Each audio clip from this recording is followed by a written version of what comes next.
आज आपण करडईची भाजी करूया। करडईची पालेभाज्या तर जरा कमी मिळतात इथं, पण आज छानपैकी मिळाली फ्रेश भाजी, मस्त धुवून चिरून घेतलेली, बाकीची सगळी तयारी केलेली। ती भाकरीबरोबर खूप छान लागते। त्यात डाळ किंवा शेंगदाणे किंवा दोन्ही घातले ना तरी पण चांगलं लागतं बरं का त्याच्यामध्ये।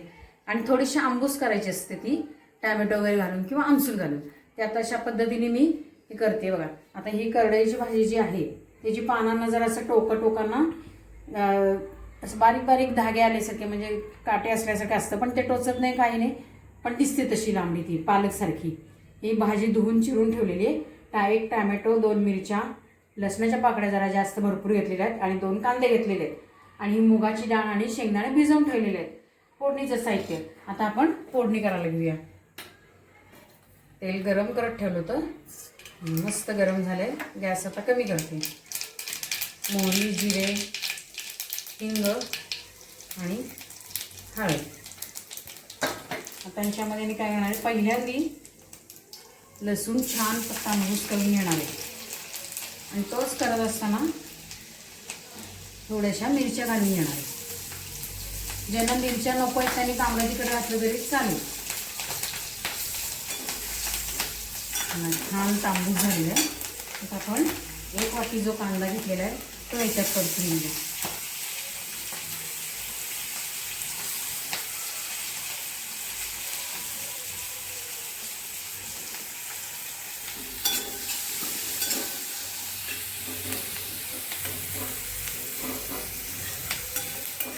छान त्याच्यात 1 टोमॅटो घालून घेतले।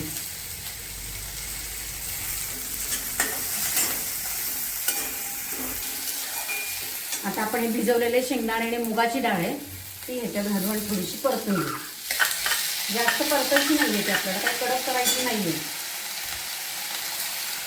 नुसतं आपलं तेल त्याला लागलं पाहिजे म्हणून ते मिक्स करून घ्यायचं आपण।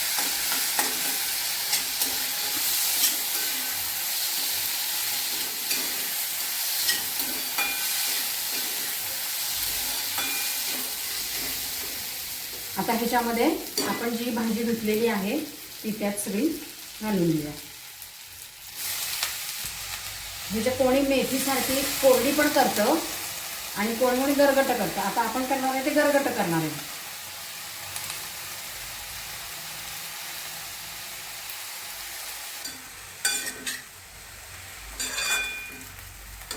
आता हे शिजत असताना त्याच्यात मीठ घालायचं आहे, चवीपुरतं मीठ घालून घ्यायचं।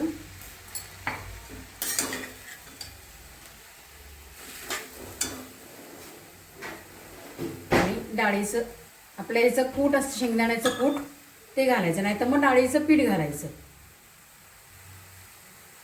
हे कच्चं असतानाच मी का घालतेय, कारण थोड्या वेळाने आपण ह्याच्यात पाणी घालून शिजत ठेवायचं आहे। मग त्याच्यात शेंगदाण्याचं बरोबर दूध आणि डाळ निघते, सगळं होऊन ते शिजून निघतं सगळं चांगलं। आता मी ह्याच्यामध्ये पाणी घालणार आहे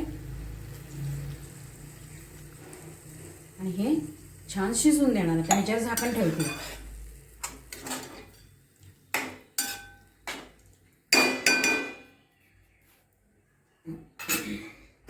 आपण आता हे शिजून घेऊया। ठीक आहे, स्मॅशर मी जरा बारीक करून घ्यायची, कारण आपल्याला गरगटी करायची ना। स्मॅशरने बारीक करून घेतलेली आहे। आता आपण ह्याला वरनं छानपैकी फोडणी द्यायची।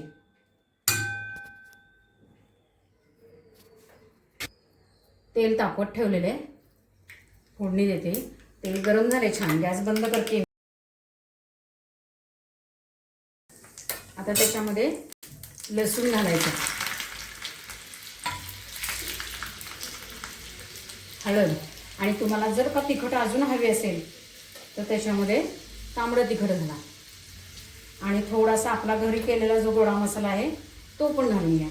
आता ही मस्तपैकी फोडणी, छान वास येते बघा लसणाचा। ही अशी मस्तपैकी फोडणी ह्याच्यावर घालून घ्यायची। आता त्याची छान भाजी लागणार आहे ही, माहिती का? या खायला, खाऊन मस्त राहायचं आणि घरचं खायचं आणि मस्त राहायचं। लाईक, शेअर आणि सबस्क्राईब करायचं।